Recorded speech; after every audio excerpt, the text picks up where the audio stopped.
She went into labor alone, not because he died, not because they fought, but because he chose silence and turned off his phone. Welcome back to Mr. Charles Stories, where we don't just tell love stories, we uncover the choices that define love. If you believe presence matters more than wealth, and that showing up is louder than any apology, then stay with us.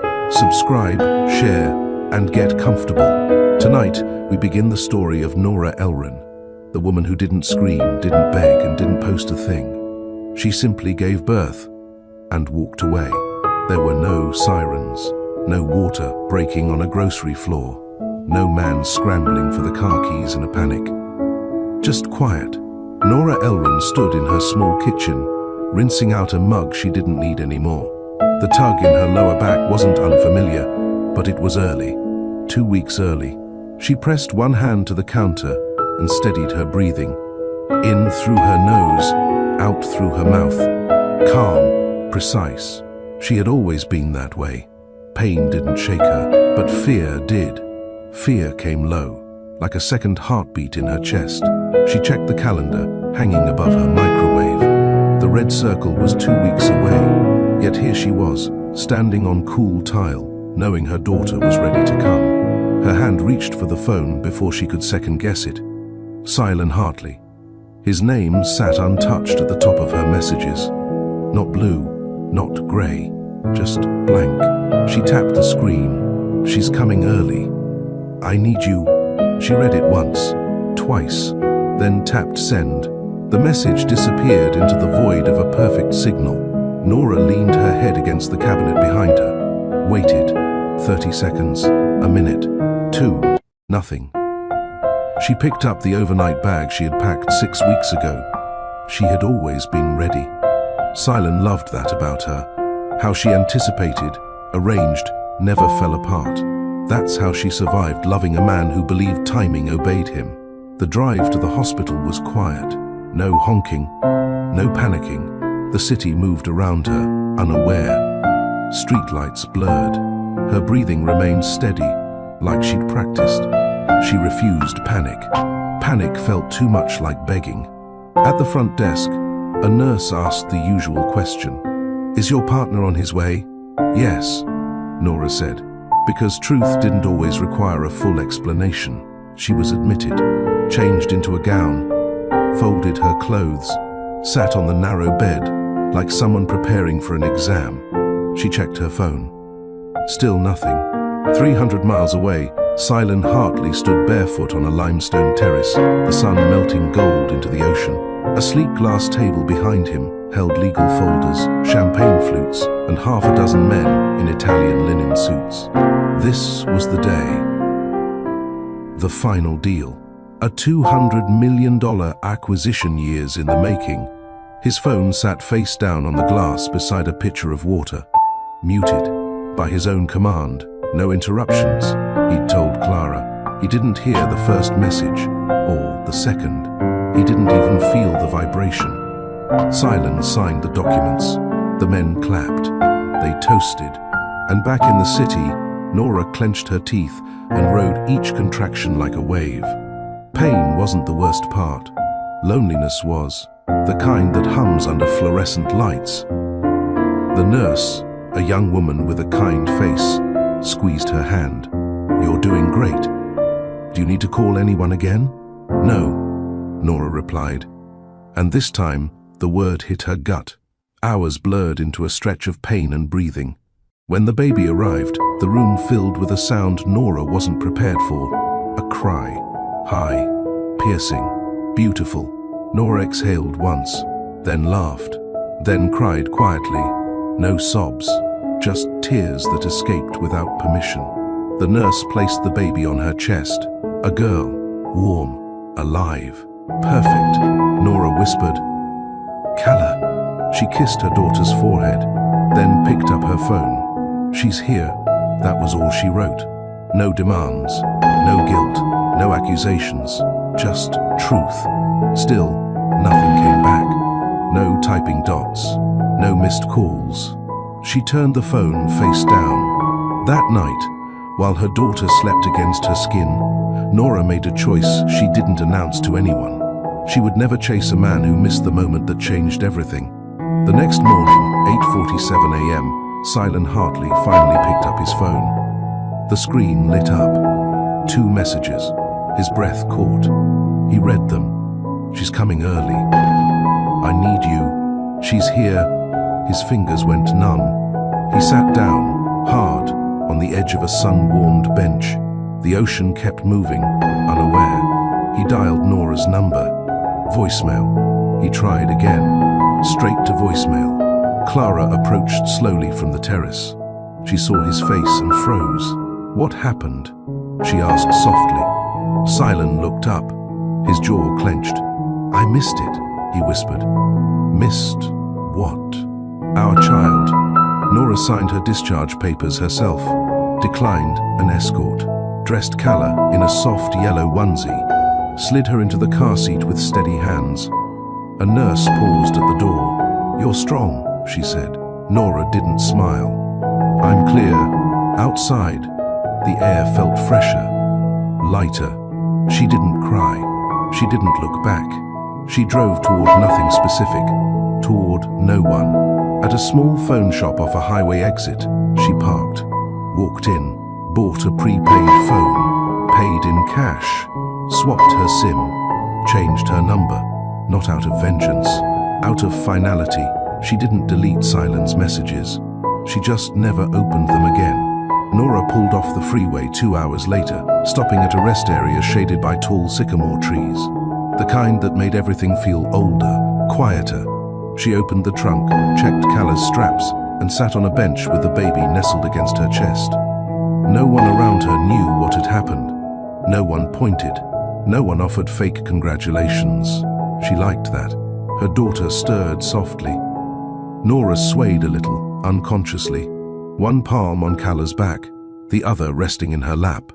The last 36 hours moved through her mind in slow flashes. The mug she rinsed, the nurse's voice, the pressure of tiny lungs expanding against hers. And the phone that never rang. A lifetime ago, Silent once told her, I move fast so we can have stability. She believed him. At first, but love was not a reward at the end of a chase. It was presence. During the waiting, during the silence, especially during the unexpected, Nora closed her eyes. Calla made a small sound, like a hiccup wrapped in a sigh. Nora smiled for the first time since delivery. You and me, baby girl, she whispered.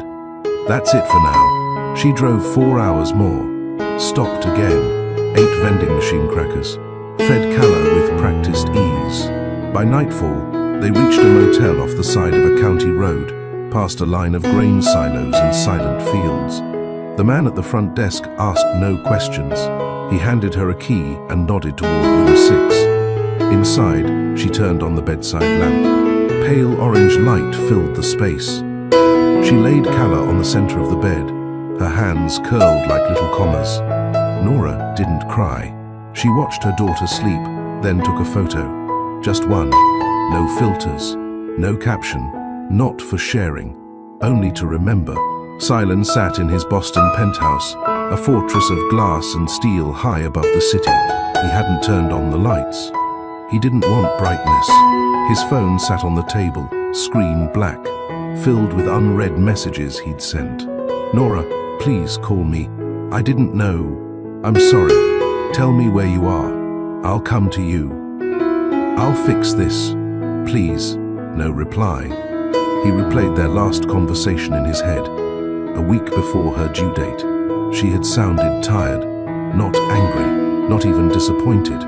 She had asked him one thing. Will you be reachable this week? No assistance, no PR filters. Just you. And he had said, of course. He believed it when he said it. But belief didn't equal follow through. Silence slammed the side of his fist into the table. Not hard enough to break anything. Just hard enough to feel. His sister, Mavis, knocked on the glass sliding door of the balcony and stepped inside. I figured you'd need backup, she said, dropping a takeout bag on the counter. Silent didn't move. She scanned his face. You heard from her? He shook his head. She sent 2 messages. he said. Both while I was signing the deal. Mavis exhaled, long, low, and, "You didn't check your phone." He nodded once. "And now you're shocked she's not answering yours?" "I thought we had more time," he murmured. "You didn't need more time, Silent. You needed better priorities." He sat back, throat dry. Mavis crossed her arms. "What's her name?" "I don't know." "You don't know your daughter's name?" she asked, quiet but sharp. Silent stared straight ahead. "No, I don't." 2 days later, Nora woke up early and called a number written on a torn flyer she found at the motel. A woman answered. Friendly, direct. "Yes, we rent short term. There's a guest house out back, private entrance, quiet neighborhood. We don't ask questions." Nora replied, "That's exactly what I need." The retired couple welcomed her that evening. They offered help once. When she declined, they never asked again. The guest house smelled of lavender and old books. A crib sat untouched in the corner. Nora placed Calla on her new bed, then sat on the floor and stared at the ceiling. She wasn't angry. She was done. In the weeks that followed, Silent stopped pretending.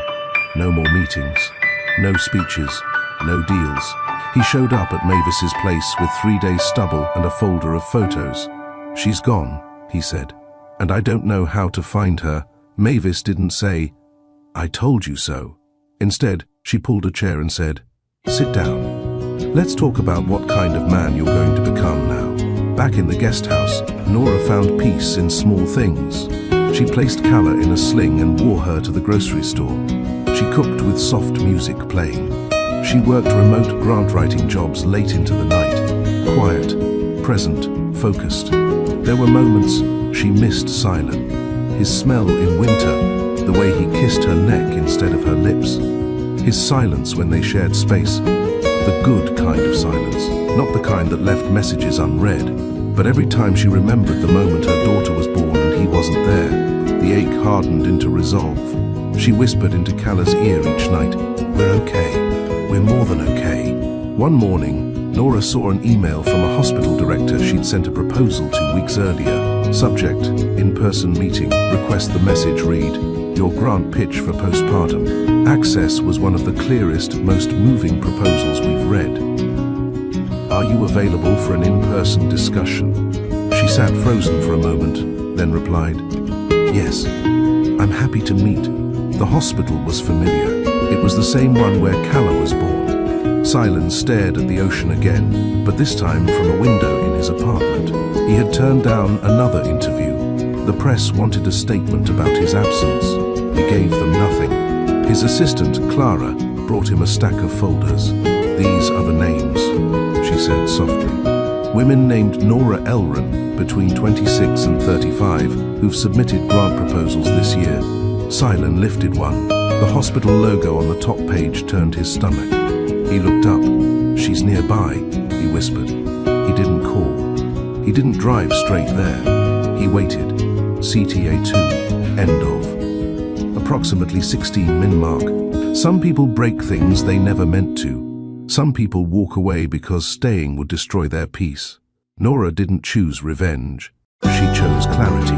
If you've ever had to rebuild alone, or if someone's silence forced you to make a new life, tell us in the comments. Your story matters here.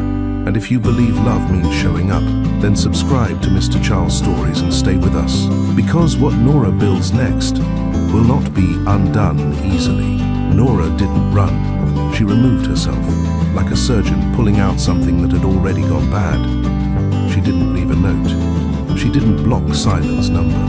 She simply turned the volume of her past down to 0 and chose peace. The town was small enough to breathe in, but not small enough to be watched. A place where people minded their business, paid for their coffee in cash, and greeted you with a nod, not questions. The guest house sat behind a blue and white bungalow owned by the Cadells, an older couple who had grown children but no grandchildren. Nora didn't offer her story. The Cadells didn't ask. It worked. She changed her name on the mailbox to N. Cale. It wasn't legally binding, just quiet. The room had one window, one table, and a sturdy crib she found on the porch one morning, left by the Cadells without a word. She dressed Calla in cotton, onesies, washed everything by hand, and learned how to move on without telling anyone she was doing it. The first week, Nora turned off the prepaid phone every night before bed. The second week, she forgot to turn it on. In Boston, Silent didn't sleep. Not truly. He lay in his $9,000 bed and stared at the ceiling like it held answers. In the silence between 2 a.m. and dawn, he imagined what she looked like now, what his daughter looked like, what sound her cry made. He had built empires off predictions, off data, off patterns. But Nora had changed the rules. He couldn't track her the way he tracked market trends. She had erased her shadow. Still, he tried. He hired investigators, but the results were thin. The moment they tried formal channels, phone companies, healthcare systems, they hit a wall. "She's careful," one of them said. "No," Silent corrected. "She's finished." That stung more. Back in the guest house, Nora sat with her laptop, eyes blurry at midnight. Grant writing wasn't glamorous, but it was honest work. She had earned 3 new contracts in the past month. All non-profits, all for causes she cared about. She typed with one hand, held Calla with the other. At the grocery store, she paid with cash. At the pediatric clinic, she used a post office box for mail. The nurse who took Calla's weight smiled and asked, "First baby?" Nora nodded. The nurse tapped the screen. "You're doing great."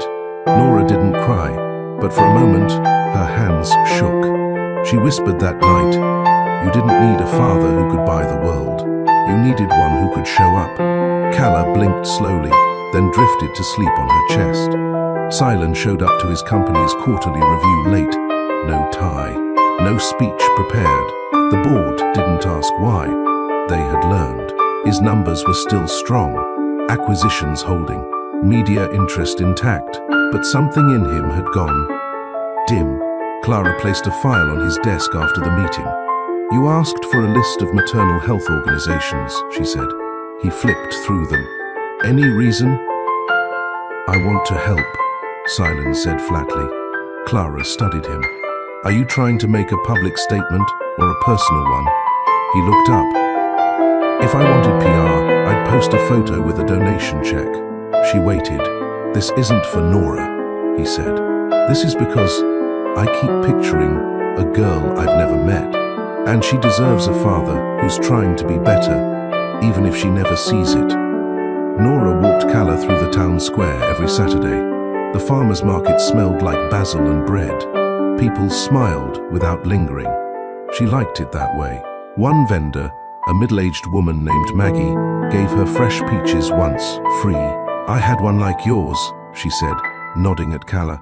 She just turned 32. Nora smiled, thanked her, and walked on. She didn't tell Maggie that her daughter was only 2 months old. She didn't tell anyone anything. That silence wasn't out of shame. It was protection. Silent sold one of his properties, the one on Whitson Isle. He didn't tell anyone why. Mavis guessed anyway. "You're not donating the money, are you?" "No," he said. "You're not flying to that hospital to stand outside either." "No, then what?" "I'm downsizing distractions," he answered. "I need less noise." Mavis blinked. "And more clarity." She didn't argue. 3 nights later, Nora opened her laptop to check deadlines and saw a new email from a name she didn't recognize. Subject line, maternal health proposal, discussion request. Her pulse kicked. She opened it. "Dear Ms. Kale, we recently reviewed your grant pitch regarding postpartum recovery gaps in rural clinics. The writing was precise and moving. We'd like to schedule an in-person discussion. Dr. Menon, Director of Community Health Access." Nora stared at it. The clinic address was familiar. It was the same building where Calla was born. She closed the laptop. The past wasn't chasing her. It was offering a seat at the table. She replied the next morning, "Happy to meet." The day of the meeting arrived quietly. Nora dressed simply, dark slacks, cream blouse, hair pulled back with care. She laid Calla in the soft carrier she wore across her chest and took one last look at herself in the mirror above the dresser. There was no trembling in her reflection, just steadiness. The drive to the hospital stirred nothing at first, but as she turned into the parking lot, the memory returned. The same painted lines, the same lobby doors, the scent of sterilized floors, and the echo of a nurse's voice asking, "Is your partner on the way?" Nora held Calla closer. Not this time. Inside, she gave her name at the front desk. This time, it wasn't for admission. It was for purpose. "Dr. Menon will see you shortly," the receptionist said. Nora nodded and sat in the waiting area, rocking Calla gently. 10 minutes passed. Then a tall woman in a blue lab coat appeared. African-American, mid-40s, sharp eyes behind kind glasses. "Miss Cale?" she said. Nora stood. "Yes, Dr. Menon," the woman said, extending a hand. "You wrote one of the clearest proposals I've read in years. It didn't sound academic. It sounded lived." "It is," Nora replied. They walked down a long corridor, past rooms filled with quiet beeping, low murmurs, and the low hum of machines. The birth ward was in the west wing. They took a turn before reaching it. Dr. Menon opened a small conference room and gestured toward the seat. Calla slept soundly. "Would you like a bottle of water?" she asked. "I'm fine," Nora said. "But thank you." Dr. Menon sat across from her. "Tell me, what drew you to this particular focus in postpartum care?" Nora folded her hands. "I gave birth alone, not by accident. But because the father didn't show up, she didn't tremble. She didn't avoid the words. I realized how much of what we talk about in maternal care centers on birth itself, not recovery, not what happens after, especially for women with no partner, or who choose to raise a child on their own." Dr. Menon studied her face. "I appreciate your honesty," she said. "And you're right. The space between discharge and stability is where most of the failures happen." Nora nodded. "That's the space I want to work in." Dr. Menon didn't take notes. She listened. After 30 minutes, she stood. "You're not asking for a lot of funding," she said. "You're asking for flexibility. I have a daughter," Nora said. "I need to be there for her." Dr. Menon's smile softened. "We can arrange part-time, remote collaboration for the written components, 2 days a week on site. I'd like that," Nora said. "You're hired, simple, just like that. Not because she begged, not because she flashed credentials, because she knew the space between silence and strength." 2 blocks away, Silen Hartley sat behind the wheel of a black SUV with tinted windows. He hadn't planned to come. He had only wanted to know where she'd worked. Clara had found the trail, one obscure public filing from a non-profit she'd contracted with, then a grant record tied to this hospital. He told himself he'd only drive by, but when he turned the corner and saw her walk out of the building, his hands locked on the steering wheel. She wore flat shoes, nothing flashy, her hair in a bun, a sling across her shoulder holding a sleeping child. The child, his child. The girl's face was round, soft, and unmistakably familiar. She looked like his mother when she was young. The shape of the nose, the brow, a tiny version of legacy he never got to welcome. Silen didn't cry. He didn't call out. He just sat there and watched her walk with a kind of calm that told him she wasn't hiding. She was simply done. He didn't follow her. He didn't approach. He let the moment finish without interruption. Then he drove away. That night, Nora rocked Calla to sleep beside the open window. Crickets hummed beyond the curtains. The breeze smelled like early summer. She watched her daughter's eyelids flutter. "Today went well," she whispered. "We're going to be okay." She didn't check her phone. She hadn't checked it in days. She didn't feel unsafe. She felt seen by herself, by her new boss, by the life she was building without spectacle. She didn't know a man she once trusted had parked 2 blocks away and watched her leave work. She didn't know he'd returned twice more that week, never stepping out. But by the 3rd visit, he brought a letter. He didn't ask Clara to draft it. He wrote it himself, no return address. No assumptions. Just a name on the envelope, Nora. Clara handed it to a nurse with simple instructions. Please give this to Miss Cale. She works here. No pressure. The nurse passed it along. Nora found it in her locker that evening, tucked beneath her jacket. She stared at it. No perfume, no branding, no hint of wealth, just her name written in careful handwriting. She didn't open it that night. She sat at her table and laid it in front of her. She fed Calla, bathed her, read to her, tucked her into the crib. Then she picked up the letter again.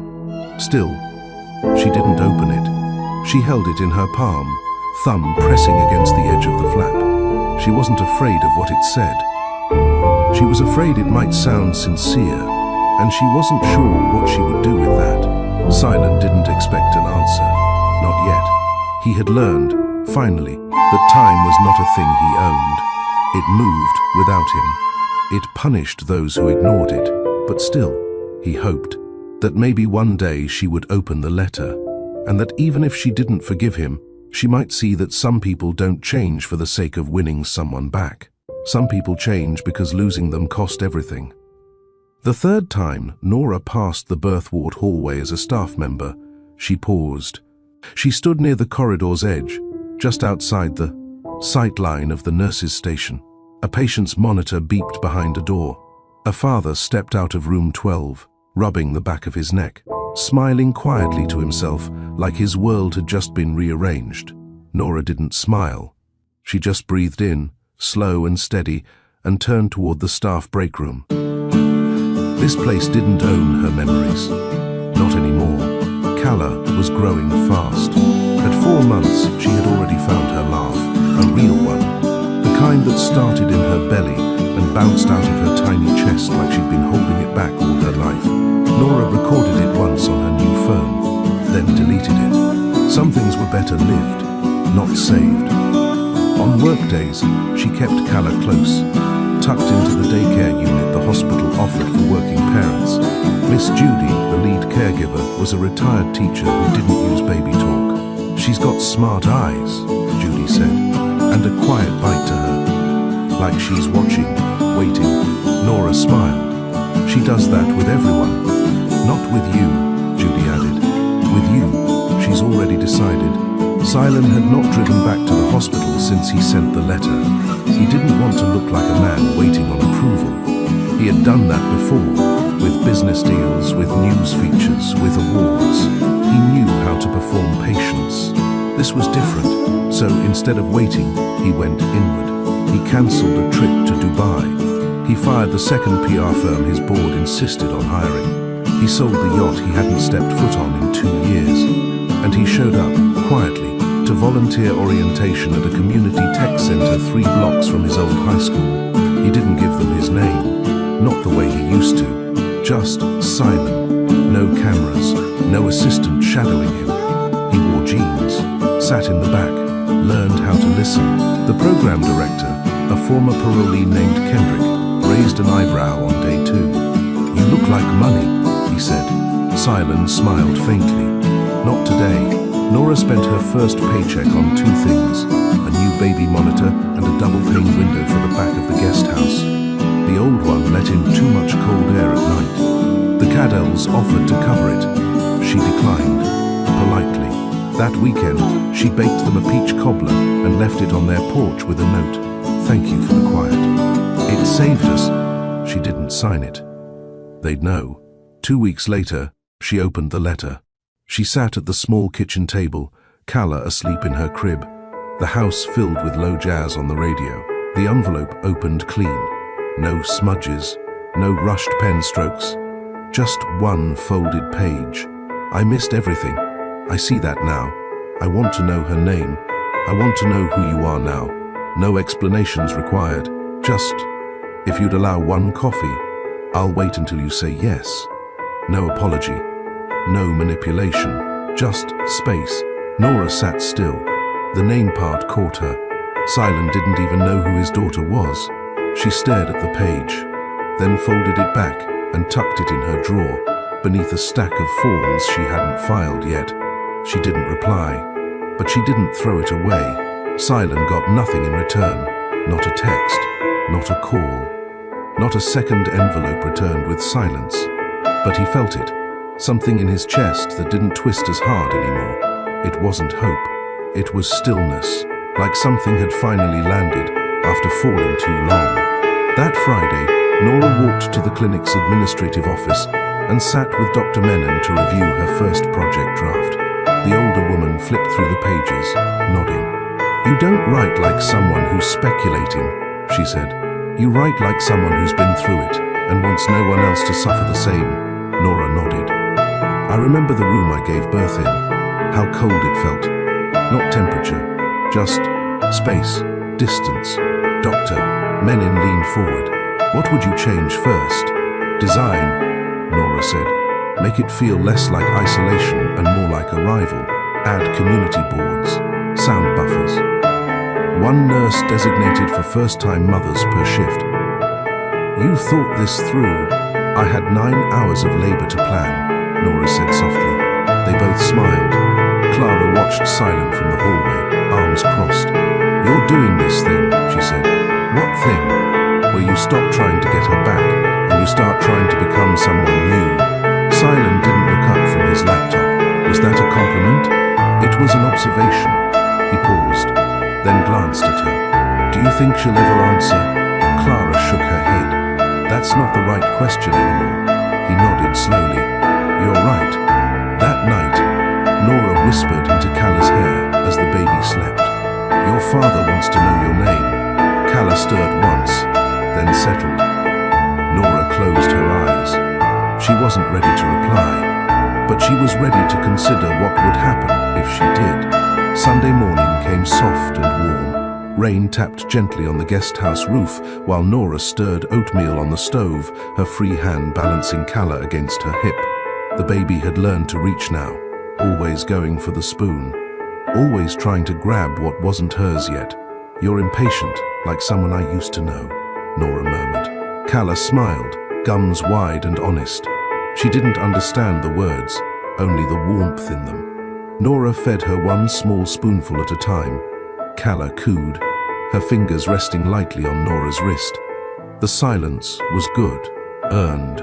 It wasn't the kind that came from being ignored. It was the kind you built yourself. Back in Boston, Silent arrived early to the community tech center. The main room smelled faintly of metal and floor polish. Folding tables lined the walls, filled with broken keyboards, spare wires, and refurbished laptops for the kids to use.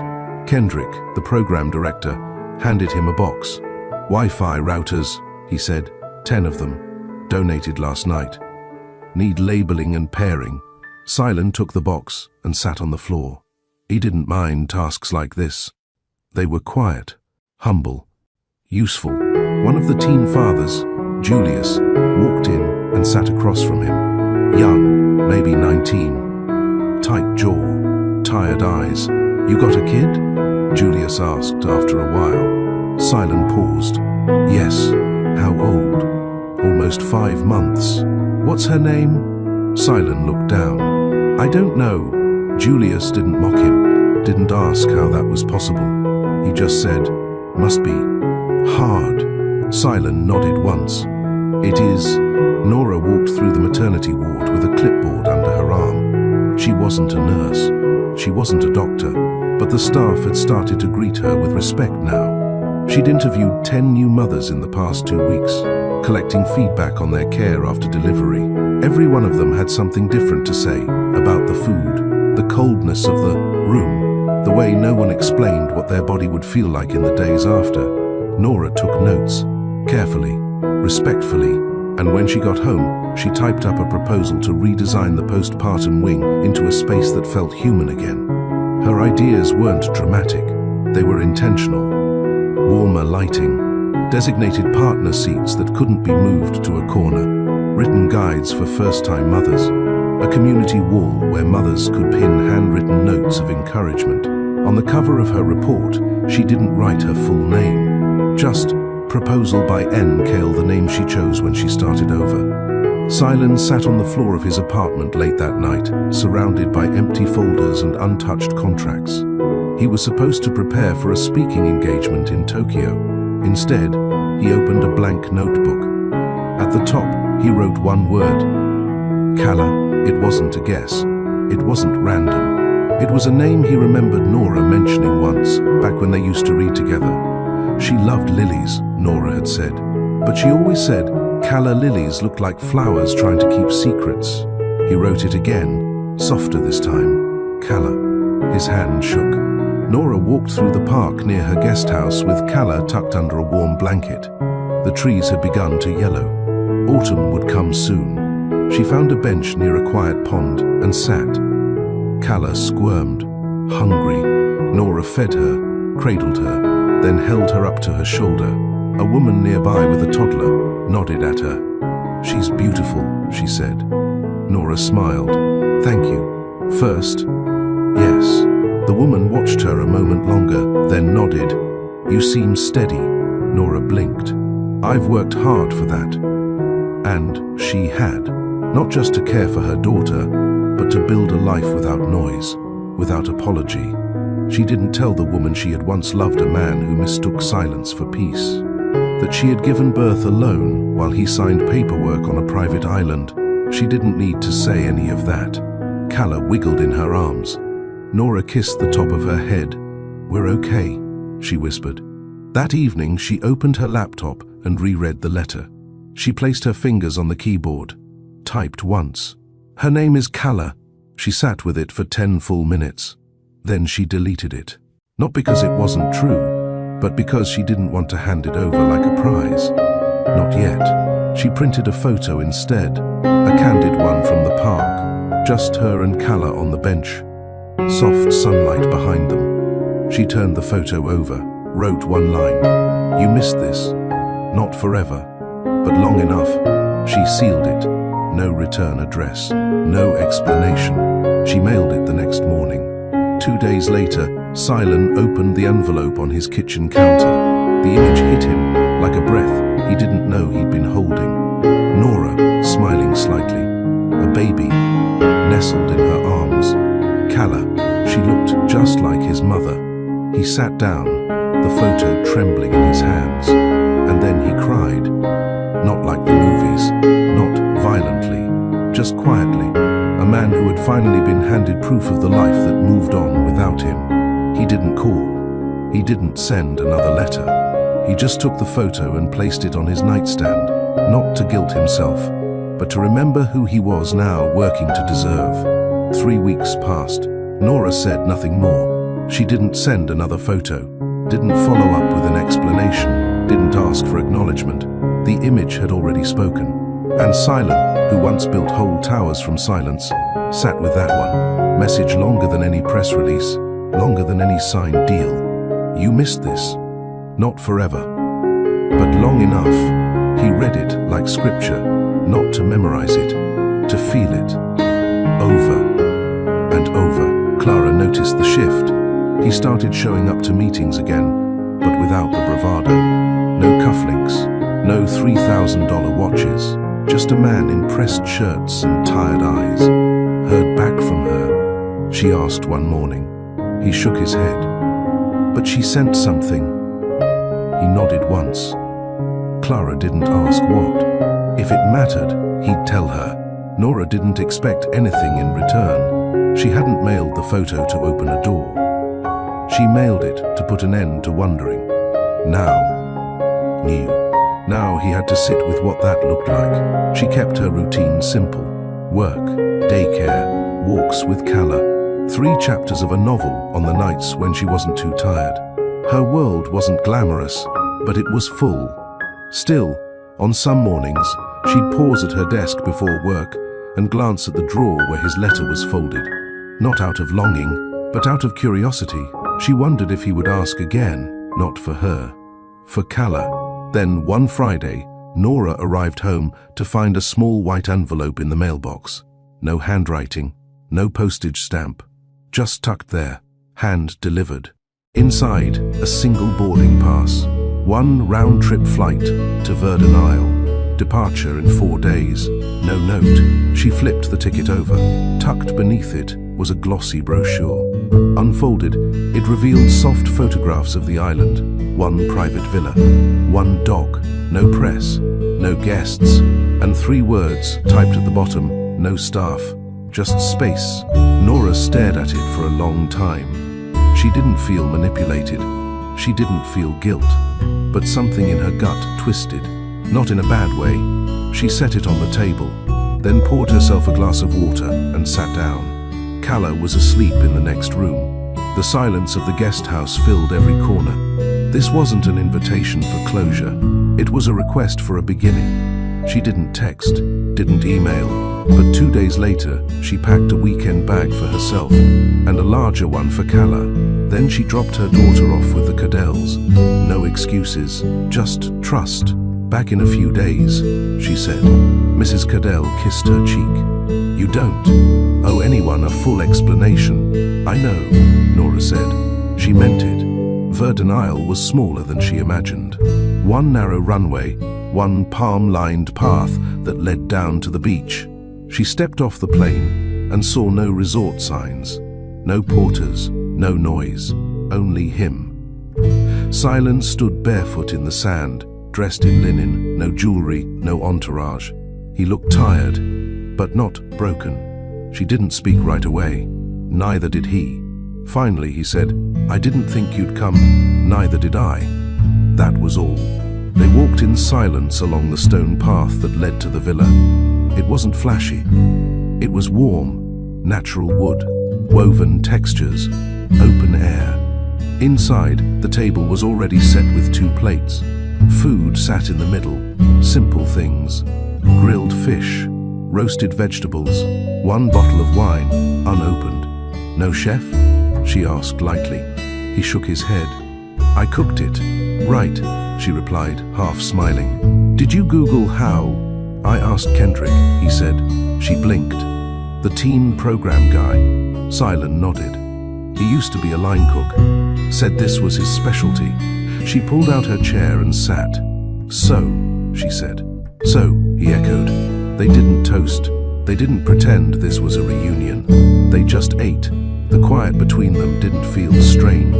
It felt wide, like something was making room. After dinner, they walked outside. The beach was empty, the stars above them clearer than she remembered from anywhere. Nora folded her arms. When did you find this place? Bought it 5 years ago. Never brought anyone. And now? He looked out at the waves. I thought if you came, you wouldn't want noise, or interruption, or display. You thought right. Silen didn't ask questions, didn't press. They sat in 2 wooden chairs and stared at the ocean. Finally, she said it. She's 4.5 months old. Her name is Calla. He looked at her. Really looked. I wrote that name down once, he said. I remembered you talking about calla lilies. Nora didn't react. She looks like your mother. I saw the photo, he said softly. I couldn't believe it. She looks like you too. That caught him. He inhaled slowly, eyes fixed on the tide. I missed everything. She nodded. Yes, you did. I didn't know you were in labor. I didn't ignore it on purpose. You turned off your phone. I did, and I asked you not to. Yes. They let the words sit. It wasn't anger that followed. It was gravity. She started smiling 2 weeks ago, Nora said. Silen smiled faintly. Does she have dimples? 1. He laughed quietly. I don't know what to do with this. With you sitting here, telling me these things. You don't have to do anything yet, she said. Listening is enough. They fell into silence again. Then she asked, did you think this trip would fix it? No, he answered. I thought it might show I don't expect it to be fixed. She turned toward him. I don't want grand. I don't need another gesture. I needed someone who would sit with the mess. I'm still sitting, he said, and you don't get points for that. I know. Good. She leaned back in the chair. For the first time in months, her body relaxed. She didn't come for a promise. She came to see what space felt like between them now. And strangely, it didn't feel hollow. They didn't touch. They didn't share rooms. But when she went to bed that night, she didn't lock the door. She slept without fear, and that meant something. The sun rose slowly over Verdon Isle. Gold light spread across the villa's wooden floorboards and wrapped the walls in warmth. Nora stood barefoot in the kitchen, pouring water into a ceramic mug. She hadn't asked where anything was. The space was open, intuitive, quiet, much like the man sitting on the porch outside, watching the tide roll in. Silen didn't knock on her door that morning, didn't ask how she slept, didn't speak when she stepped outside. Nora joined him in silence, mug in hand, gaze fixed on the sea. "Coffee's too strong," she said after a sip. "I learned from Kendrick," Silen replied, eyes still on the horizon. She let out a small breath through her nose, not a laugh, but close. They didn't talk about the past right away. That would have made it performative. Instead, they walked. Verdon's main path looped from the villa to the far side of the island, where a grove of wild fig trees grew. Birds scattered when they passed, and the waves broke just loud enough to fill the pauses. At one bend in the trail, Nora finally asked, "What made you think this would help?" Silen stopped walking, not defensive, just still. "I didn't," he said. "I just wanted you to know I'd carved out a place where the world couldn't follow, and you thought I'd be curious. No. I hoped you wouldn't be afraid." She nodded, slowly. "I wasn't afraid." He glanced at her. "I was done being afraid the day she was born. You taught me that." Silen blinked once. "How? You didn't show up." They sat on the edge of a dune later that afternoon, knees tucked to their chests, shoes off. "She rolled over for the first time on a Tuesday," Nora said. "I was in the middle of writing a grant draft. She'd been struggling with it for days, and then, boom, one motion. Arms splayed out like a dancer." Silen smiled to himself. "I wish I saw that. I wish you did too," she said quietly. But wishing doesn't raise her. His jaw tightened, but he didn't speak. Nora looked at him. "She's not a prop in your story, Silen. And she's not a reward for growth. She's her own world. I know that. Do you?" He met her eyes. "I didn't used to. Now I do." She stared at him a moment longer, then nodded. That evening, they ate again. He grilled chicken. She made a small salad with citrus vinaigrette from ingredients she found in the cupboard.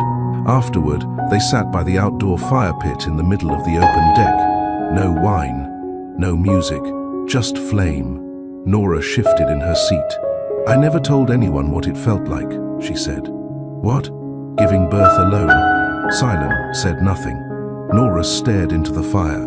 Not even the nurses looked at me with pity. They looked at me like I was a fighter, like I chose it, like I had no one because I didn't need anyone. And maybe that was true. "It wasn't," he said quietly. She shook her head. "But it had to be." Silence stretched again. "I hate that I let you be alone in that," he said. Nora exhaled. "It was her first breath, Silen, and you missed it." He didn't flinch. "I know." A long pause. Then he added, "I didn't expect you to forgive me. I don't expect it now. But thank you for telling me." "Why?" "Because if we're going to co-parent her, even from a distance, I need to understand who I failed." Nora turned to him sharply. "That's not what you're doing here." "No," he said. "This was for me, not for her. This was to face you and take it." Without justifying it, she let that settle. "Then what are you asking for?" "Truthfully, yes. 1 coffee a month, a video call, a photo, a slow way in." Nora didn't answer. She poked at the fire. Then she said, "She says, bah, when she sees light." Silen looked at her. "Light? I think she's trying to say bright, or maybe ball. But every time sunlight hits the window, she lights up and says, bah." He nodded. "I want to hear that. Then you need to become the kind of man whose voice won't scare her." "I'm trying." "I know."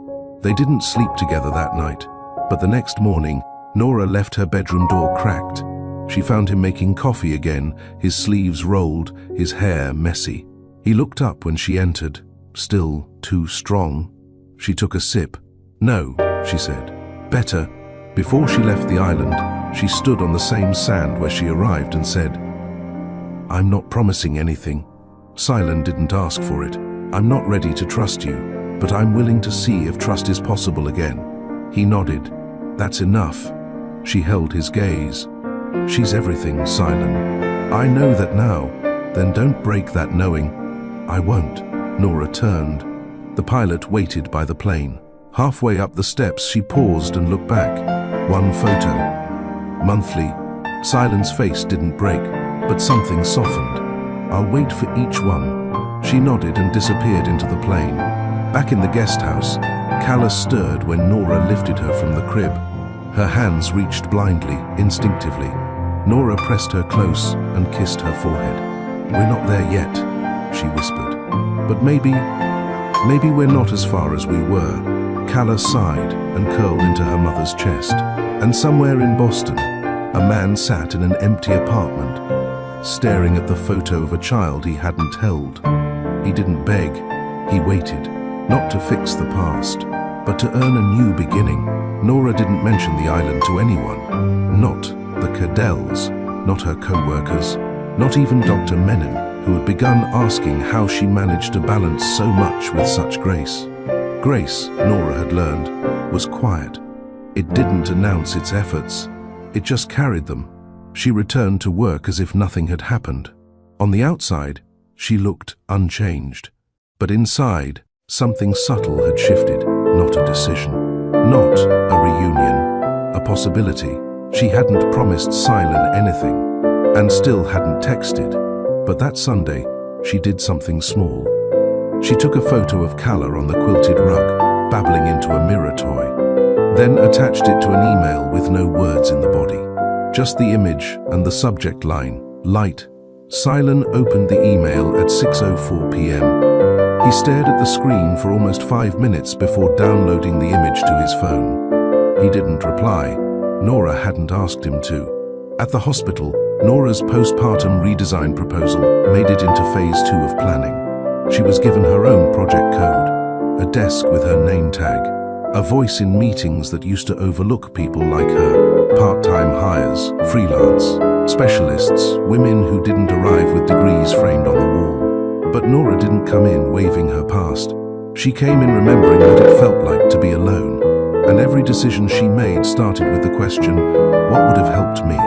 Her designs were simple, warm-toned light fixtures, breastfeeding pillows in every room, one grief counselor available on call for mothers facing unexpected outcomes, a button beside each bed labeled presence, to summon not a nurse, but a human being willing to just sit. One of the nurses asked, "What does that mean?" Nora answered, "It means someone doesn't have to cry alone just because they didn't bring anyone." No one argued. Silen kept his promise.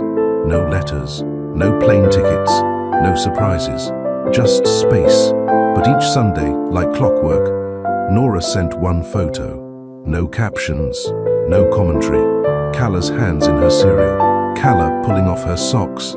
Calla chewing the edge of a board book like it had offended her. Silen didn't forward them, didn't screenshot them.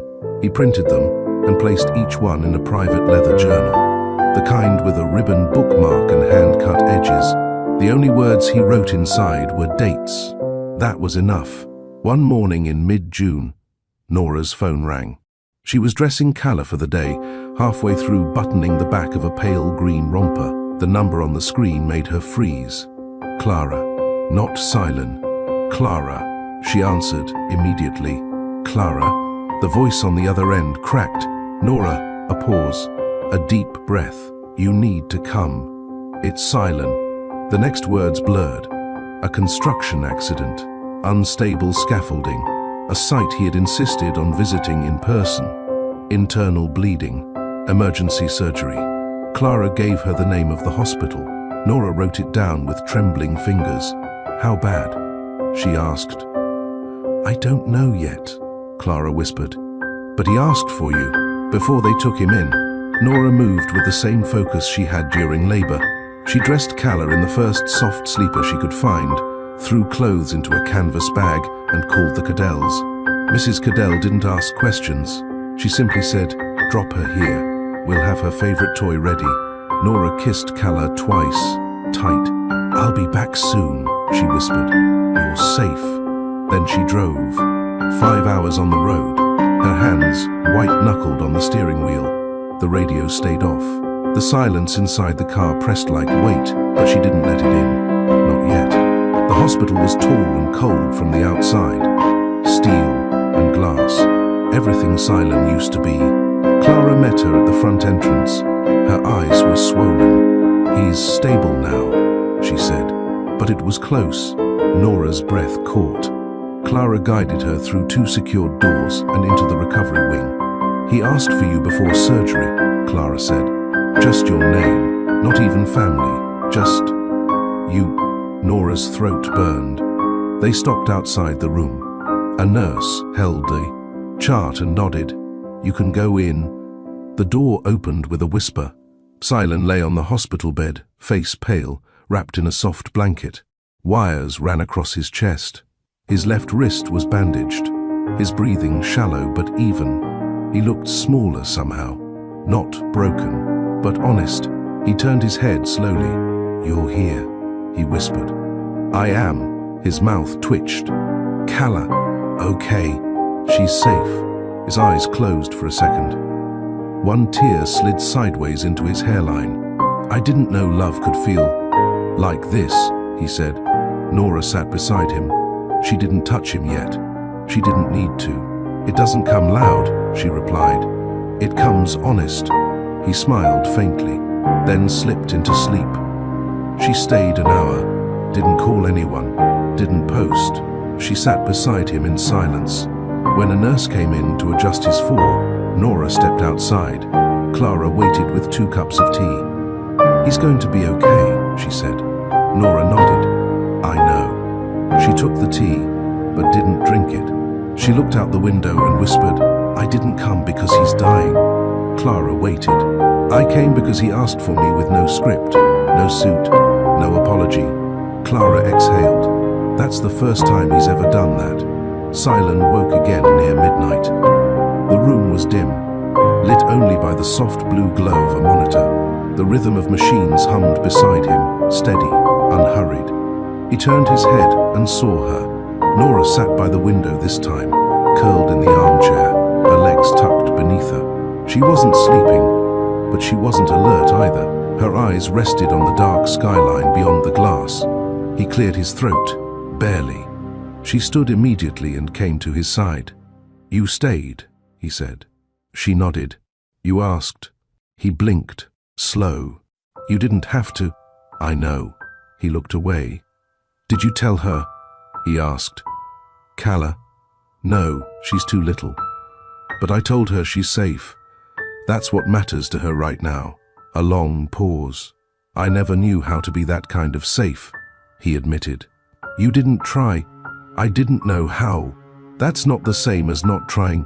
He shut his eyes, the weight of her words folding across him. "I'm trying now," he whispered. She didn't argue, didn't soften either.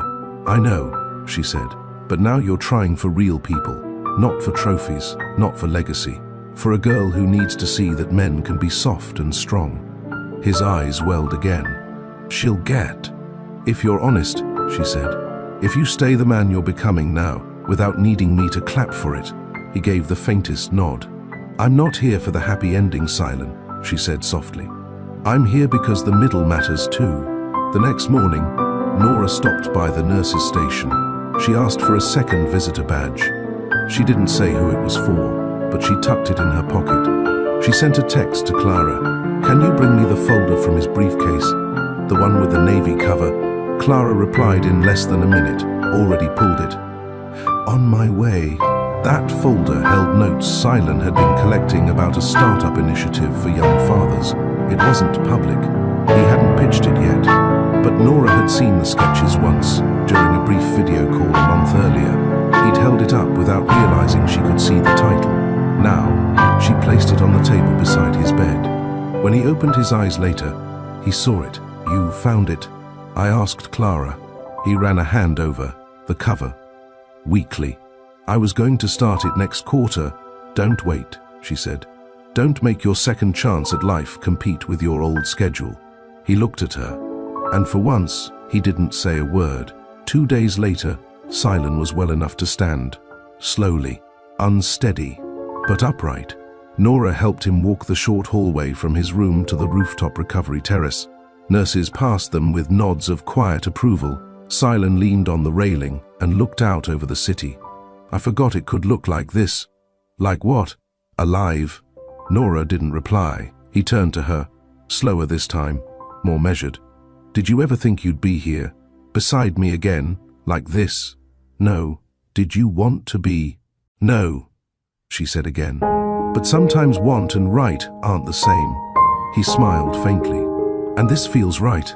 This feels earned," she said. That night, Nora returned to the guest house. She kissed Calla's head at the door and thanked Mrs. Cadell, who simply smiled and waved off the words. "Next time," she said, "let us keep her longer. She made our house softer."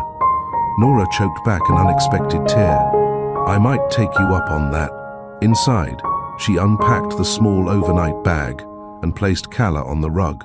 The baby squealed and kicked, arms flying. Nora laid beside her.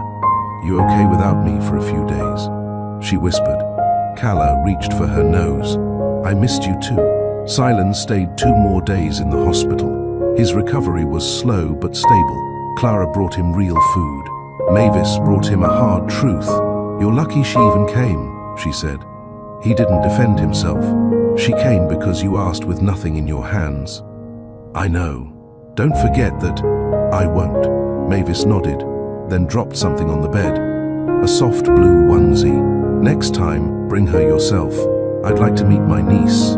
He stared at it, then nodded, a lump forming in his throat.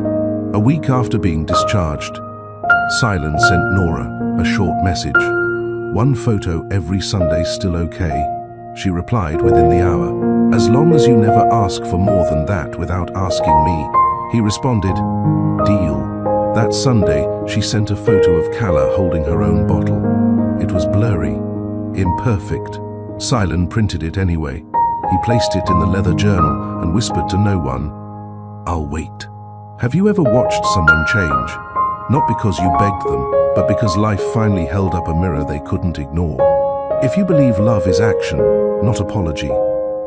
If you believe showing up late still matters more than never showing up at all, then tell us in the comments, what's the one moment in your life that changed everything without saying a word? Like, share, subscribe to Mr. Charles Stories, where we don't rush redemption.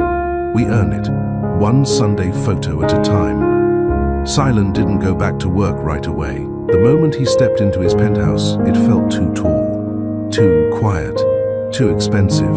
The silence, once curated for control, now pressed in on him like regret. He left his suitcase by the door and walked past the kitchen, past the elevator, into the guest room. He hadn't entered it in years. It held no memory, no expectations. That's where he stayed. He set Calla's printed photos in a single line across the dresser. He opened the leather journal, wrote the date at the top of a blank page, then nothing else. He didn't want to narrate this new part yet. He wanted to live it. Nora returned to work quietly. No one knew she'd left town for a few days except Dr. Menon. "You doing okay?" the older woman asked gently. "I am." "You sure?" Nora nodded. She didn't explain. She didn't add weight to her voice. But her eyes were clearer now, more direct. At her desk, she reviewed updated plans for the postpartum recovery suite. Each small change had moved forward. The presence button was being installed in 3 pilot rooms. She ran her fingers along the printed map of the wing. One note she had written in red ink 6 weeks earlier caught her attention. "Add a window where someone can see the sky while healing." She circled it again. "Still matters," she whispered. Silen's recovery schedule included physical therapy twice a week and private sessions with a trauma psychologist. He didn't resist either one. He showed up on time, asked honest questions, and didn't pretend to be the version of himself people used to admire. He wasn't trying to earn praise. He was trying to be worth knowing. At the community center, Kendrick met him outside one afternoon, holding 2 folding chairs. "You want to talk?" Kendrick said. "Or just sit?" Silen chose the second option. They sat under a tree, watching two teenage fathers teach each other how to install car seats. After a while, Kendrick spoke. "You ever wish you could rewind?" Silen didn't hesitate. "Every day." "Can't," Kendrick said. "But you can make sure your next hour doesn't look like your last one." Silen nodded. "That's the plan." Nora started journaling again. Not to record Kala's milestones. Those were already in her heart. But to watch herself. She wrote short entries. Didn't flinch when her name came up in a conversation at the clinic. That's progress. Didn't reread Silen's message 3 times before replying. Only once. Didn't overthink the smile I gave someone today. Let it be real. She wrote not because she doubted herself, but because healing deserved its own trail. On Sunday, Silen received another photo. Kala was standing in a soft playpen, gripping the edge, looking determined. The caption read, "Pulling up now. Won't stay down for long." He printed it, placed it beside the last. This time, he wrote a single line beneath it. "Neither will I." At the community center, Julius, the same teen father who had once asked Silen if he knew his daughter's name, approached him with a printout. "What's this?" Silen asked. "Baby item checklist," Julius said. "We're building care packages for new dads." Silen raised an eyebrow. "You made this?" "Me and Trevon." Silen nodded. "Can I help?" he asked. Julius blinked. "You want to pack stuff?" "Yeah. You're like rich though. I'm also a father who missed the first 6 months." Julius didn't say anything else. He just handed him a clipboard and walked toward the folding table. Silen followed. Nora added one more feature to her proposal, a quiet room. No medical machines, no overhead lights, just one recliner, one baby wrap, one soft chair for a mother. When she presented it to the board, a senior doctor asked, "Is this medically necessary?" Nora didn't flinch. "It's emotionally necessary," she said. "And that's part of healing, Doctor." Menin nodded beside her. Approved. Nora walked out of that meeting with no fanfare. But in the elevator, she let herself exhale. "One floor down," she whispered. "We're changing things, baby girl." Silen made it a habit to walk every morning before checking messages. No earbuds, no music, just motion. He didn't use the gym in his building anymore. Too sterile. Too full of men chasing a version of themselves that looked strong but hadn't faced failure. Instead, he walked to a small park 6 blocks away, where no one cared about balance sheets or headlines. He watched parents push strollers, toss crackers to ducks, hold small fingers with quiet love. He walked until his body ached in the places that were still healing. He didn't power through. He stopped. Sat on the bench with the plaque that read, "Sometimes strength is choosing to sit." He read it every time, and every time, it hit differently. Nora was folding laundry on the floor while Kala babbled in her jumper. A half-chewed teething toy lay near her foot. The house smelled of lemon cleaner and warm fabric. When Nora reached the last onesie, she paused. It was one Silen had once bought, months ago, before the silence. She had thrown it in a drawer and forgotten. It had a tiny embroidered whale stitched into the chest. She didn't remember why that detail hit her. Maybe because Silen once said whales reminded him of time, slow, majestic, impossible to ignore. She held it for a moment, then laid it gently into the clean pile. Silen opened his inbox that Tuesday to a short message from Nora. "Would you like to join a video call this Sunday, instead of just the photo?" He stared at it for a long time, then typed, "Only if it's okay that I don't say much. I want to watch her, not make her perform." She replied, "Good. Because she doesn't do tricks, she just exists. Like someone else I'm trying to know," he added. The screen stayed quiet for a full minute. Then, Sunday, 5 p.m. When Sunday arrived, Silen set his laptop on the coffee table, cleaned the frame behind him, then paused. He changed his shirt, nothing with a logo, just something soft, plain. When the call connected, Nora appeared first. She was sitting on the floor in front of the window, sun pouring across the rug. Calla was in her lap, holding a rubber spoon like a scepter. Silen didn't wave. He just smiled. Calla blinked, then squealed. "Hi there," Nora said to her daughter. "That's your dad. You've seen him in pictures." Calla slapped her palm against Nora's leg and giggled. "She does that when she's curious," Nora said. "She should be," Silen said. "I look weird on screens." Nora cracked the smallest grin. The call lasted 10 minutes. He didn't ask for more. He didn't overstay. When they hung up, he sat still for a long time, just breathing. At the community center, Kendrick passed him a brown envelope one evening. "What's this?" Silen asked. "You've been volunteering over 6 weeks. I figured it was time." He opened it. A staff badge. Underneath his name it read, "Mentor, Early Fatherhood Program." Silen swallowed. "I didn't ask for this." "No, you earned it," Kendrick said. "We don't hand those out. We see who stays." Silen looked down at the badge. "Thanks. You ready to give other men what you missed?" "Yes," Kendrick nodded. "Then show up, not just here." Wherever she is, Nora hadn't expected the video call to linger in her mind, but it did.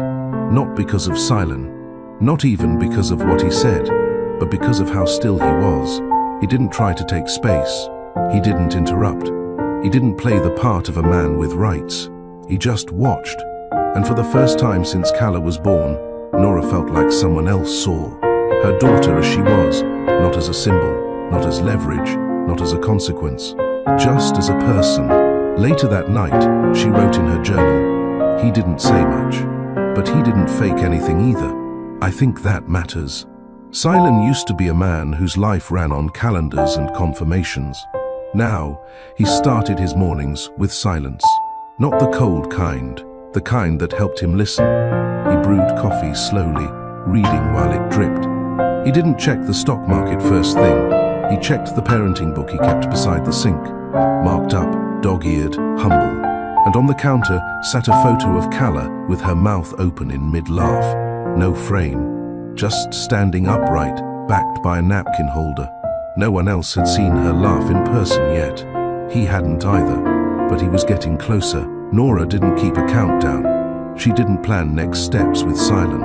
She didn't talk about him to her friends, but she did talk about patterns. In the quiet room she helped design for postpartum recovery, she now led weekly check-ins for new mothers, optional, off the record, soft lit. One woman asked, "What if the father only shows up when it's too late?" Nora didn't give a polished answer. She gave a real one. "You don't owe anyone access to your peace," she said. "But if someone does the work without demanding reward, you get to choose. What kind of relationship makes sense for you and for your child?" The woman cried, and Nora didn't offer a tissue. She offered presence. Silen met with Clara on a Wednesday. "I need a few days off," he said. "You just got back from medical leave." "I know. This is different." Clara raised an eyebrow. "Where are you going?" "I'm not. I want to spend a few days volunteering, uninterrupted. And I want to take a parenting course in the evenings." Clara set down her coffee. "Silen, this is your company. You don't need permission." He looked her dead in the eyes. "I do need accountability." That stopped her. She nodded. "I'll clear your calendar." He stood. "And, Clara, yeah? Thank you. For staying when I wasn't someone worth staying for. You're getting closer," she said, and went back to typing. At the community center, Julius caught Silen leaving the daycare room with a stack of folded blankets. "You different now," Julius said, smirking. Silen shrugged. "I don't have time to be who I was. Bet." Julius leaned against the doorframe. "She let you back in?" "She lets me watch," Silen replied. "That's more than I deserve." Julius nodded once, eyes narrowed like he respected the honesty. "You keep showing up," he said. "You'll get more than that." Nora stood at the kitchen sink with Calla strapped to her chest, babbling into the hollow of her mother's collarbone. It was late. She was tired, but her hands were steady as she washed bottles, sorted formula, wiped counters. Calla hummed a rhythm as Nora worked, their two bodies in sync like they'd always been one.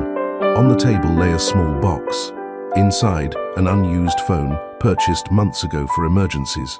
Nora glanced at it, not to use it, just to acknowledge it. A part of her wondered how different things could have been if Silen had ever picked up his phone that first night. But then she looked down at Kala, alive, thriving, joyful, and she whispered, "We got the better version of everything." That Sunday's photo was a close-up. Kala, finger in her mouth, wide-eyed. No caption. Silen printed it, added the date, and slipped it into the journal. Underneath he wrote, "Every week I meet the version of her I missed. And still, I want to stay." Silen sat across from his therapist in a modest office that smelled faintly of cedar and orange peel. He didn't cross his arms, didn't check the time. He was different now, not fixed, not polished, but present. "I want to talk about control," he said, "and why I thought being unreachable made me stronger." The therapist said nothing, just waited. Silen leaned forward. "When Nora went into labor, I had my phone on silent. I told my assistant no interruptions, because I thought peace came from being untouched." He paused. "I didn't know peace needed to be shared." Still silence, but not judgmental, just space. Silen went on. "I don't want to earn forgiveness. I want to deserve presence, even if it's small." The therapist nodded once. "That sounds like someone parenting with intention," she said, even from a distance. Nora stepped out of the clinic that afternoon with a paper bag of donated baby essentials under one arm. She handed them off to a young mother waiting by the curb.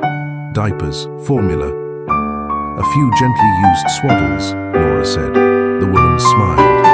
"Thank you." Nora didn't ask questions, didn't collect a name. She just watched the woman climb onto the city bus with a baby carrier across her chest and a determined look in her eyes. Nora knew that look. She had worn it herself, back when the silence was heavier than the baby in her arms. That evening, she returned home to a message from Silen. "Would it be okay if I read her a book on our next call? Something small. I'll mail it first so she has a copy too." She stared at the message for a long time. Not because it was grand, because it was gentle. "Yes," she replied. "Pick one with rhythm." She loves rhythm. 2 days later, a small brown envelope arrived addressed to Kala Kale. Inside, a board book titled "Everywhere You Go," and a sticky note in Silen's handwriting. "This one reminded me of how I want to follow, not lead." Nora smiled. Kala chewed the corner of the book before Nora could even read the title out loud. "Yeah," Nora whispered. "Looks like it's already approved." Silen held up the same book during Sunday's video call. He waited until Kala settled in Nora's lap.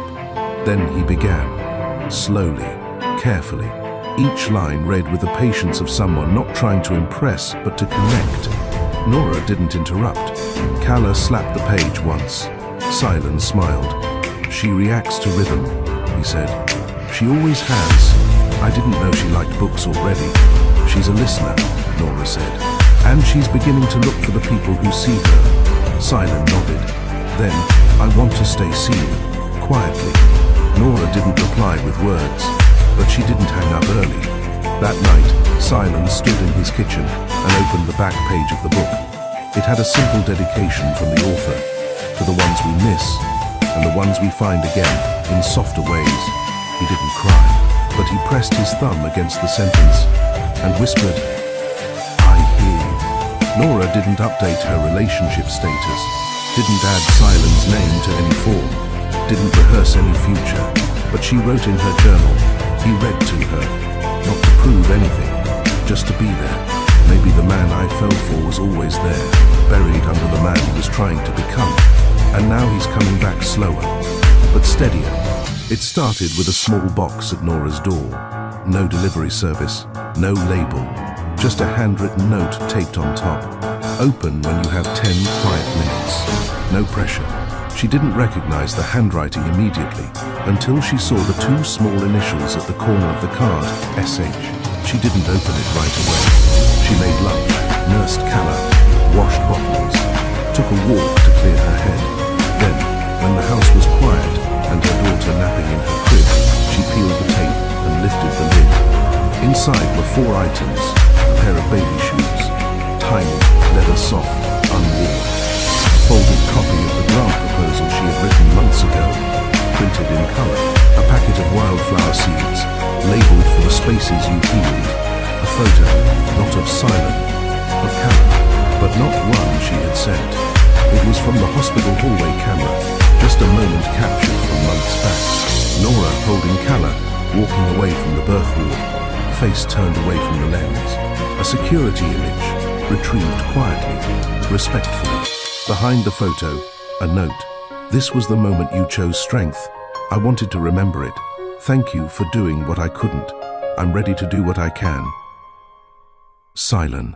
She sat with the box in her lap for 10 minutes, then 20, then an hour. She didn't cry. She didn't rush. But when Calla woke up, Nora carried her into the kitchen and set the photo on the refrigerator. Calla stared at it, then reached up, tapping it with her fingers. Us, Nora whispered. Before anyone knew how strong we were, Silent didn't call, didn't text. He waited. He had done his part, offered something quiet, something real, something that didn't demand a return. Instead, he poured his energy into the early fatherhood program. That weekend, he sat in a circle with 5 men and 1 17-year-old boy. They talked about holding bottles, about how to tell a baby no without raising your voice, about fear. Julius asked, "When did you stop being scared?" Silent answered honestly, "I didn't. I just stopped making fear my excuse." The boy didn't smile, but he nodded, and Silent counted that as progress. That same night, Nora walked Calla through the garden path beside the guest house. Fireflies blinked in the distance. The stars were early and bright. She whispered stories into the dark, about their first apartment, about the ultrasound, about the mug she dropped the day her contractions began. Calla didn't understand the words, but she understood the tone, soft, low, certain. When Nora stopped walking, she looked up at the window in the Cadell's house. Their porch lights still burned, steady, safe. She pulled out her phone and typed a short message to Silent. She loves the shoes. She tapped the fridge when she saw your photo. Quietly. You're getting there. The next Sunday, Nora didn't send a photo. Instead, she sent a link, a private video call invite, marked for 4 p.m. No caption, no explanation, just the door, left ajar. Silent stared at the screen when the notification came through. For a moment, he didn't move. He read the invite 3 times, checked the time twice, then closed the laptop without responding. He wanted to show up, not because it was expected, but because he was invited. At 3:57 p.m., Nora placed Calla on a thick quilt on the floor. Toys surrounded her in a soft circle, and the light from the window framed her hair like a halo. Nora didn't fix her makeup. She didn't stage the background. She let her house be lived in, clean, warm, real. At 4:01, the call connected. Silent's face appeared, a little out of frame, his hair still damp like he'd rushed to shower. "Hi," Nora said. "Hi."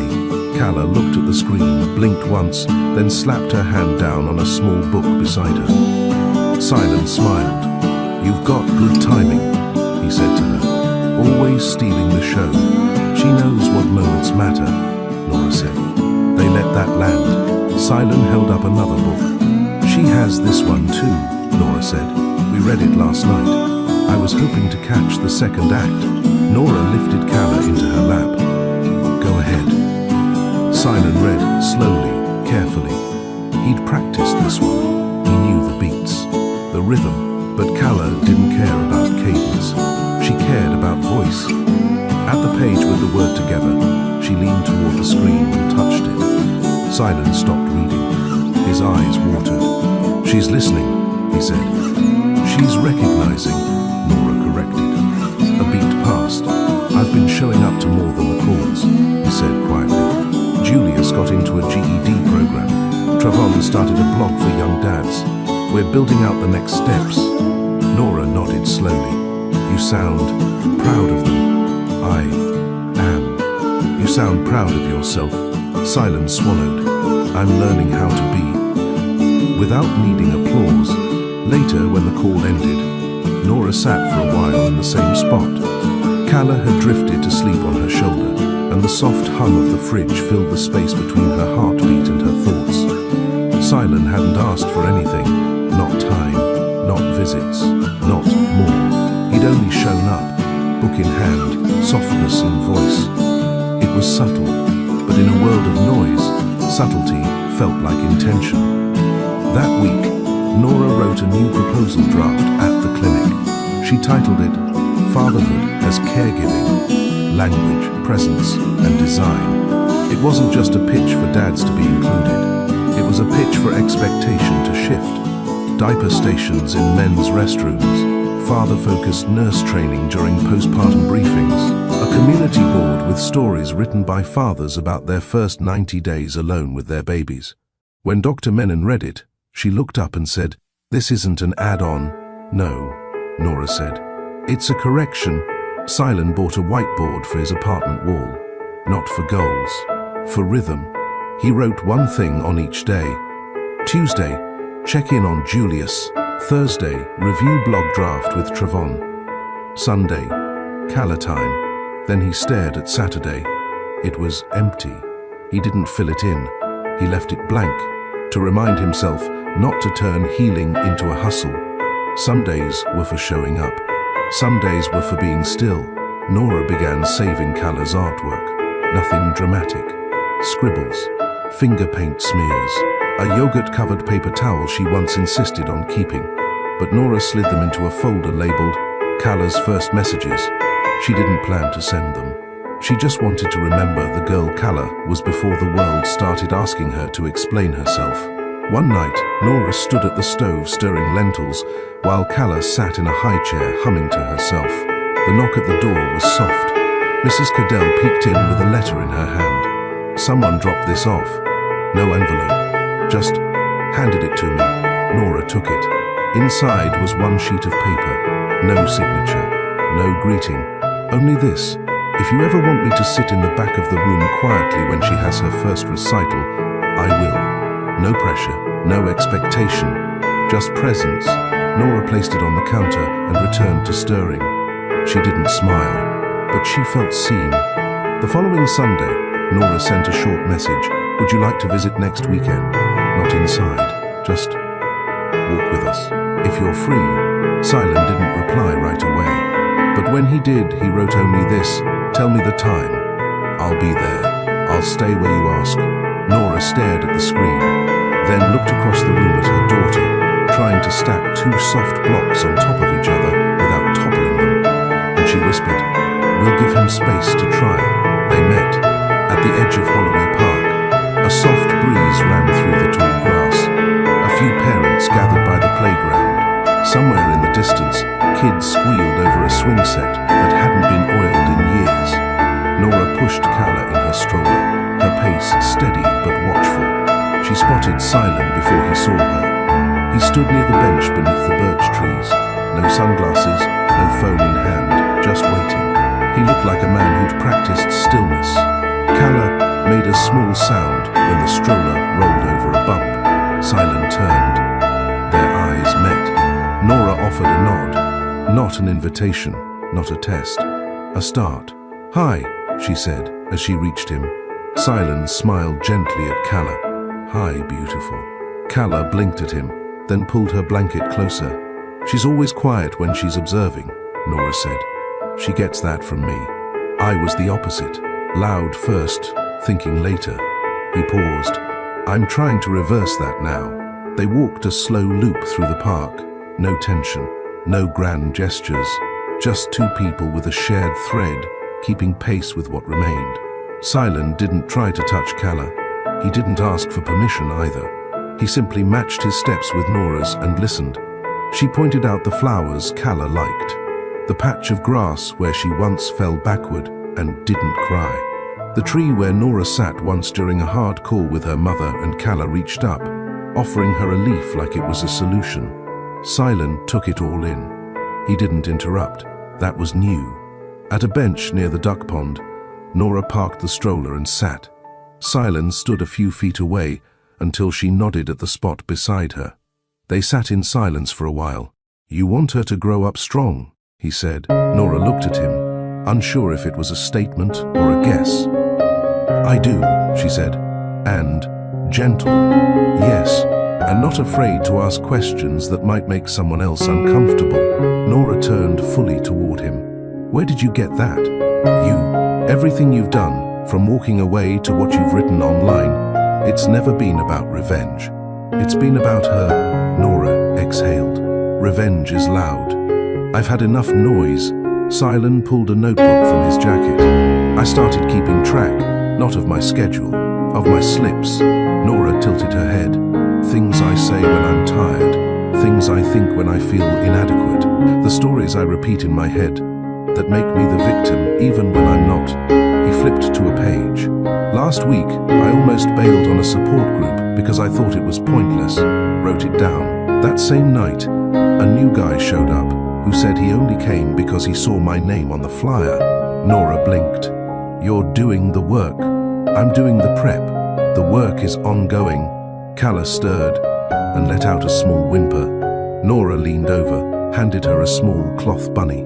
Calla clutched it, still sleepy. "She loves that thing," Silen said. "She's chewed off half the year. I think it's her first lesson in unconditional love." Nora smiled, reluctantly. "She knows who you are," she said. "Even if she doesn't call you anything yet." "I don't need the title," Silen said. "But you want it." He didn't deny it. "I want to earn whatever I get to be in her life." Nora nodded. "That's the only way it sticks."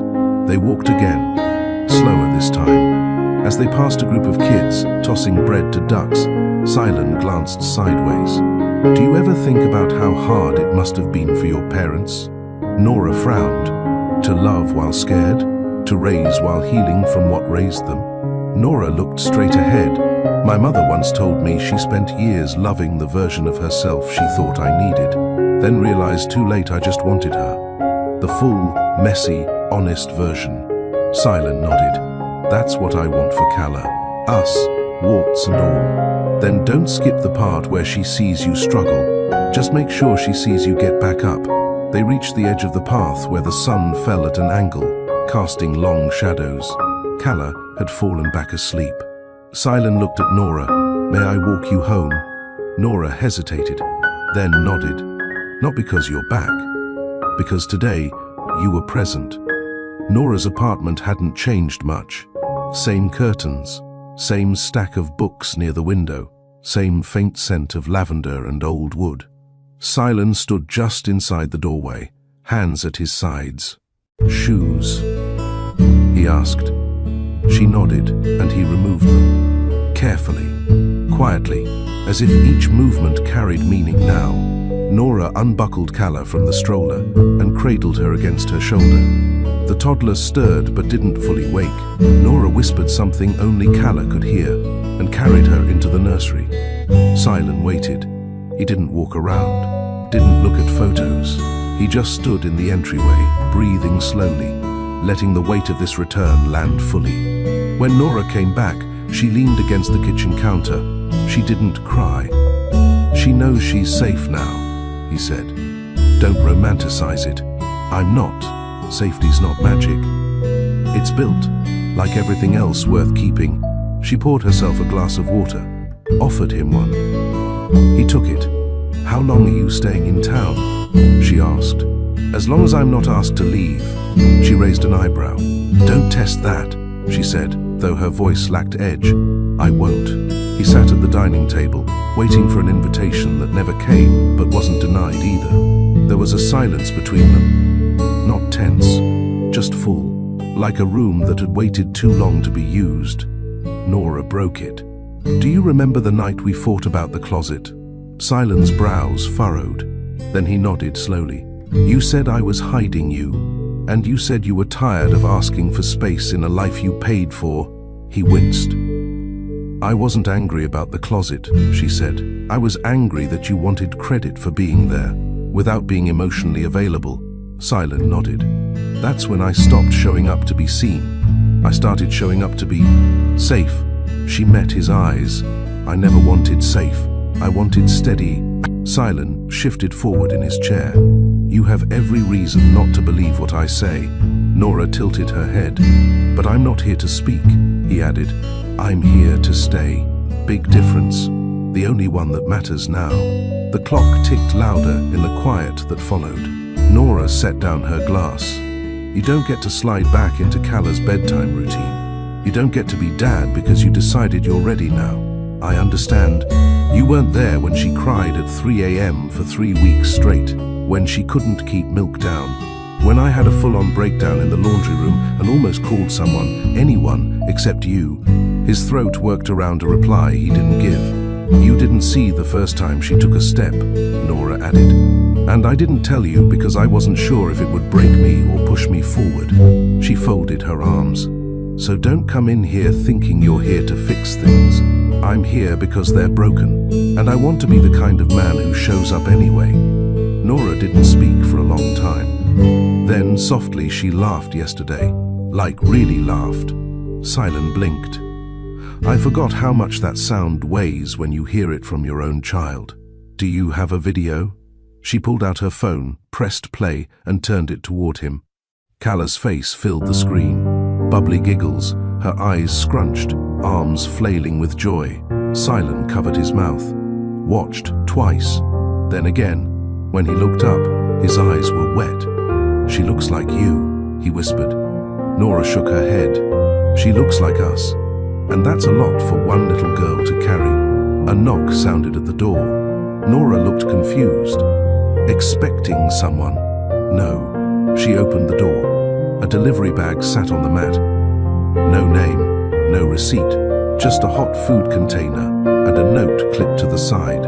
She opened it. Inside, simple pasta, garlic bread, a small salad, and the note. One less thing to stress about tonight. You've done enough. Paid forward by someone who's still learning. She turned it towards Silent. You didn't. I did, he admitted, hours ago. Didn't want you cooking after that walk. She stared at him, quiet, processing. Then, that's new. I'm new, he said. She placed the meal on the counter, divided it in silence. 2 plates, no words. They sat together. They didn't toast. They didn't reminisce. They just ate, slowly, in peace. The meal ended with Nora sitting back, hands resting on her lap. You know you'll mess up again, right? I know. And I won't always give you grace. I'm not asking for it. She looked over at the door to the nursery. You'll need to show up tomorrow, and the next day. Not just here, but wherever your accountability takes you. He nodded. I already scheduled another session. Therapy? Parenting class. I figured it can't hurt to learn how to be the father I wasn't. Nora blinked hard, then looked away. She stood. You can walk yourself out. Silent stood too. She walked him to the door. Just before he left, he turned. Thank you for today. You didn't earn today, she said. I know. That's why it matters. As the door closed behind him, Nora stood alone in the quiet. Her daughter slept soundly. Her apartment held warmth. And for the first time in a long while, Nora felt something. Unexpected. Hope. Not the dreamy kind. The kind that came quietly with dishes to wash and a life to maintain. The kind that didn't need promises. Only presence. It was a Thursday morning. Unremarkable in its weather, but heavy in meaning. Nora walked into Aurelio's for a scheduled design consultation with a client. She hadn't been there since that night. The maitre d' recognized her immediately but offered no comment, just a respectful nod and a lead to her usual table by the window. Sunlight, streaming in through wide panes, the same view where so much had gone wrong. Her hands were steady now. Her heart wasn't racing. The sharp ache had long since dulled into something manageable. Something she'd learned to carry without letting it lead. She set down her bag, reviewed her pitch notes, and ordered a chamomile tea. 10 minutes into waiting, she heard footsteps. She didn't need to look up to know who it was. Cassian Moret stood across from her. He wasn't dressed for a lunch, or a client meeting. He wore a dark coat, open at the collar. No assistant, no laptop, just him. He didn't smile. Nora. Cassian. He hesitated. She didn't offer a seat. Still, he pulled out the chair opposite hers and sat. "I didn't know you'd be here," he said. "And yet, here you are." He looked around the restaurant. Everything looked the same, except the tension wasn't hers anymore. It was his now. "I thought you moved your meetings to Midtown," he said. "I did." She sipped her tea. "My client requested this location." Cassian nodded. "Seems the universe still enjoys irony." "No," Nora said, calm. "Just routines and people who don't know our history." He winced. She studied him carefully. His skin looked tired, his movements slower, the kind of tired that came from the inside, the kind power never protected you from. "I heard your board requested a realignment," she added, still looking out the window. "They want the face of the brand to reflect the actual values." He didn't laugh. "You're not the face anymore?" "Not entirely." A pause. Then he asked, "Do you regret it?" "Regret?" "Walking away, leaving what we built." She finally met his eyes. "What we built?" she echoed. "Cassian, I was rebuilding alone for a long time before you noticed anything was cracked." He flinched, but she wasn't cruel in her delivery, just honest. "Do I regret walking away from betrayal? From the weight of pretending? From teaching our daughter that silence is how love speaks?" She shook her head. "No, I don't regret it." Cassian exhaled. "You were right to leave." Nora didn't respond. She waited. "I tried to bury it. The affair, the lies. I convinced myself it was strategic, compartmentalized.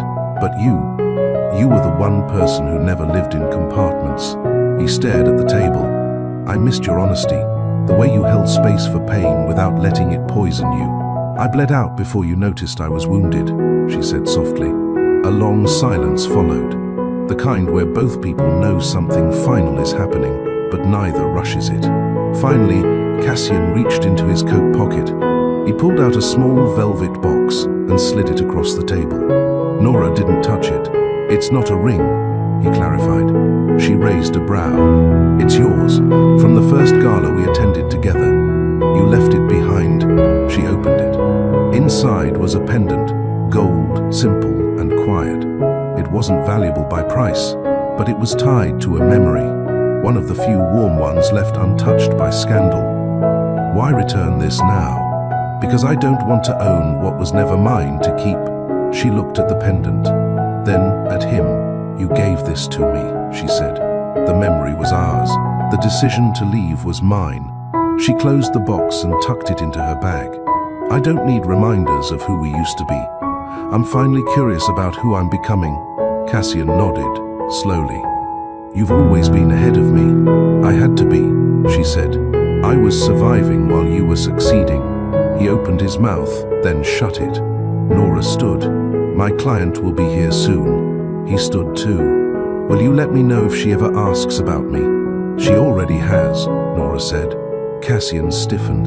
"I told her the truth, that people make choices, that consequences don't make them monsters. But they don't make them victims either." He looked down. "Does she miss me?" Nora considered that for a long moment. "She misses what she doesn't understand yet." Cassian nodded again, eyes heavier. "Thank you," he said, "for not destroying me publicly. You had every right." Nora's lips curved slightly, not a smile, but not bitterness either. "I don't trade dignity for revenge." He stepped aside. She picked up her things and walked past him without looking back. At the exit, she paused and turned slightly. "You didn't expect me to get up and leave either." Then she was gone. Cassian stayed there, alone, still seated. A man who built everything but forgot to preserve what mattered most. And Nora? She walked forward, lighter now. Not because she forgot, but because she chose not to carry what he should have. Some stories don't end with reunion. They end with recognition. Recognition of what was broken, of what can't be repaired, and of who had to bleed just to be heard. Nora didn't need Cassian's downfall to prove she was worthy. She didn't need public vengeance, drama, or headlines. She needed clarity, and she got it. Not in one grand moment, but over time, in small, silent choices. She moved back to her studio full-time. Not the one Cassian helped lease. A new one. Smaller, more personal, more hers. Clients followed, not because of Cassian's name, but because of her consistency. She became known not only for her design aesthetic, but for how she treated people. No sharp angles, no cutthroat language, just solid, elegant vision and a quiet, relentless integrity. Her daughter thrived. She still asked about her father sometimes. Nora answered gently, never bitterly. She told the truth without making it heavy. Her daughter learned that people could disappoint you, and you could still be okay, because your worth wasn't built on whether someone stayed. It was built on whether you did. Cassian never remarried, not because he couldn't, but because every woman he dated reminded him in some way of what he threw away.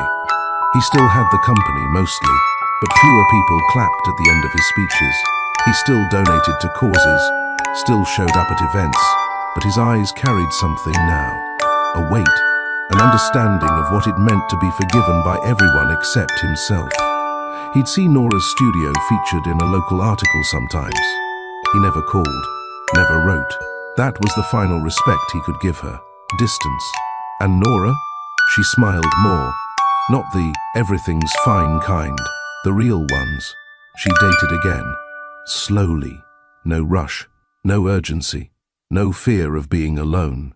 Because alone didn't mean abandoned. Alone was sometimes where you found your voice. She didn't preach, she didn't campaign, but women asked her how she moved on. And she told them softly, you don't walk away to make a point. You walk away when the pain becomes a pattern and your silence becomes permission. The real takeaway: success doesn't justify silence. Power doesn't excuse betrayal.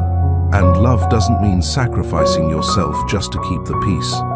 Nora didn't need to be louder to be right. She didn't need revenge to be free. She needed truth, and she earned it. Have you ever stayed longer than you should have, hoping someone would see your pain without you having to scream?